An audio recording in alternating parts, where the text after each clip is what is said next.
most people will always be given bad examples, but that very much comes from the schooling and the home life and how you will portray your children going forward. But in terms of celebrity culture, that has been in every decade, in every region around the world for many years throughout, and that will always be there. But I don't think that really causes the actual downfall of, in terms of, or enhances materialism. It's just part of society, unfortunately. Okay, that's fine. Let's move to the audience here. I mean, you're young people growing up in this country. Have you been affected by materialism? Do you feel under pressure to live a materialistic life? Let's get some views. What do you think? Well, I wouldn't say that. I think I'm a little bit older now. Probably moved away from that. But definitely I do see it amongst younger people where, as the panellist mentioned, especially on celebrity culture, you know, it's almost linked in with happiness. That if you have this lifestyle, if you have, you know, if you can go out night on night and enjoy yourself, it's like there's a link to happiness. I actually know people that sort of have lived lives similar to that, and I can say, you know, sort of wholeheartedly, they're not happy. Yeah. You know, there is a big, and as the panelists were saying, it's chasing that mirage, and I very much agree with that concept. But definitely going down. I mean, celebrity culture, I think, it is feeding into society nowadays. Let's get one more view as well. Can we get a view from the back? What role do you think the media is playing? Do you actually feel, you know, pressured living in this society to attain material goods? Yeah, well, I mean, what I was going to say was that I think materialism is also based on an expectation that you have within yourself in terms of the background you've had, in terms of your family life, as a panelist was saying, how you've been brought up, and based on the surroundings you have will set certain expectations for yourself in terms of how you perceive, you know, levels of materialism. And for me, you know, I haven't had a luxurious upbringing or anything. I've had a fairly, you know, a comfortable upbringing, but I've seen through media and these type of, you know, things that you have perceptions of other people and how they live, and you do have sometimes, you know, the desire to have a nice car and such like, and those things I think do impact the way you're being brought up as well. So the society and the media do have an impact on it. Okay, all right, thanks for that view. Reveal Sab, I want to just turn to you. So the point that he just touched on is that to actually be accepted into society, you feel a pressure that you need to have certain things as well. Would you agree with that? Well, yes, of course there is a pressure, but then again, you know, it's a game. It's just a simple game because, you know, look at the person, footballer, maybe, or somebody else, who receives tens of millions of dollars, not salary, but I mean in honorarium, what he's paid for. You imagine how much should be generated around that bait, in order to pay this kind of money to an individual. Who is paying all this money? You and then everybody who is pressed into it. So basically this is a game of, it's a frenzy being created around some celebrity figure in order to get money from your own pockets. So in fact this is a game of everybody loses here, nobody gains, except for a small group of people. So if everyone loses, why is this game out there at the moment? Who's put this game into practice? Sorry to interrupt you. I think, Reveal Sab, your point is very much, it's become a big business in any field now. It's a global business in whether it's sports, entertainment, financial markets, clothing, it's a business. And the people at the top have unfortunately made it into this game, of a global game, of that there is a certain lifespan, you know, and people have a sell-by date, and they will try and nurture or try and milk out of that system as much as they can within that short period of time. Yeah, go on. I think it's the marketing of the lifestyle, with how it's marketed and how the masses and the general public takes that. It's the false impression that if you achieve certain goals, certain material acquisition in life, you'll be very happy. And once you achieve that, that goal is now some different goal. So I think that it's a never-ending vicious circle which a consumer finds itself, which is we have been played in the hands of, you know, bigger corporations. But you see, even there is a deeper roots to it, I believe. You know, because the problem is that the society we live in here, the capitalist society, is based on growth. If it's not achieving growth, meaning it's not achieving anything. So, but you know, from the 70s, 80s, in the terms of goods production, this society is absolutely saturated with goods. You can't create growth by creating just new goods. You mean like consumer goods? Like consumer goods, I mean, yes. So you have to create something or invent something in order to achieve this growth, which will be kind of, you know, bringing in money for big. So what kind of things? Okay. Internet bubble we had, for example, which achieved nothing, only hot air. Hot air was sold, growth was achieved.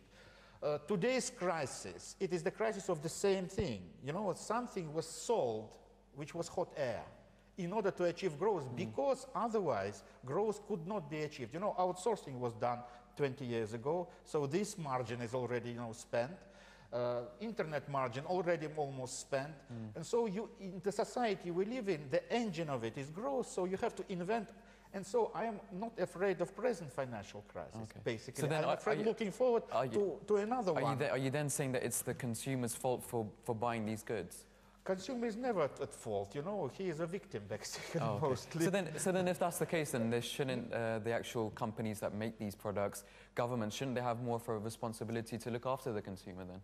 I think it's the availability of, I mean, consumers are there, and consumer is generally a huge market, but it's availability of those products or those facilities which the banks or the corporations or, you know, whoever is manufacturing it, and how it's marketed to those segment. It's a combination of that which counts. Okay, but having said that, buying consumer items like that wasn't really the cause of the financial crisis. It's more institutions, actually. What role did that play? I mean, you work for one of these such institutions, so it's easy to maybe pass the blame onto consumer items. I don't think it's a matter of passing the blame. I think, you know, we come onto one thing which is known as leverage. Leverage, which is known as how much one borrows. Okay.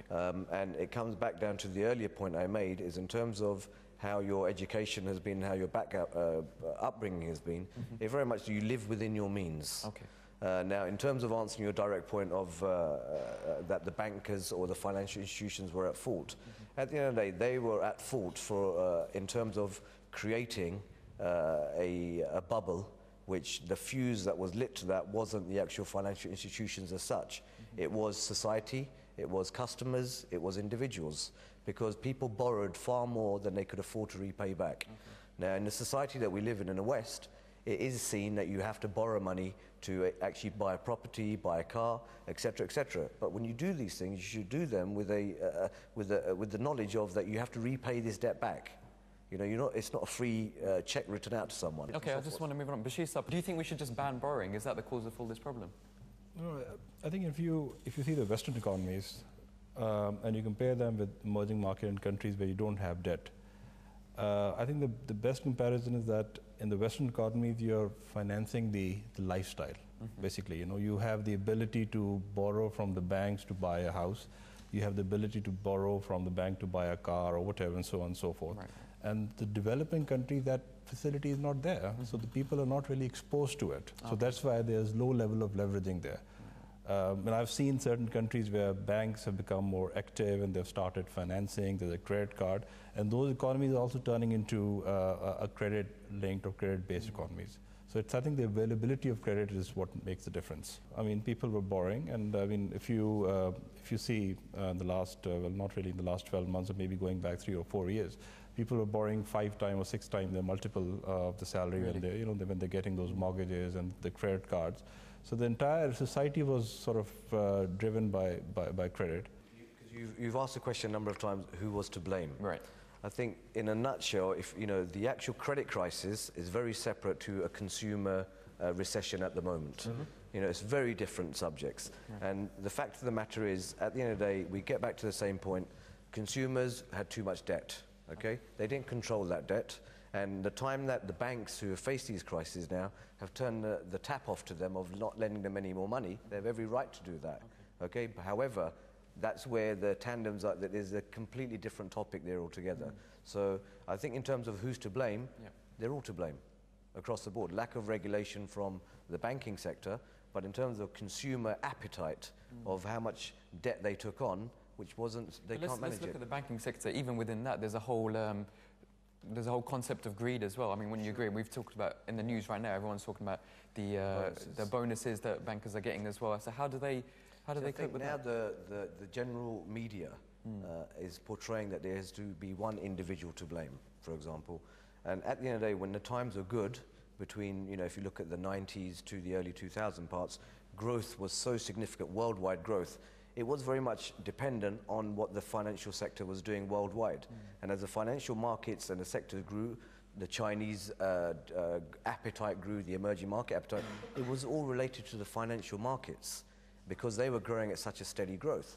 Now, people never complained at those times. We're talking consumers or individuals that people are getting paid extremely healthy bonuses. If they made money, they got paid.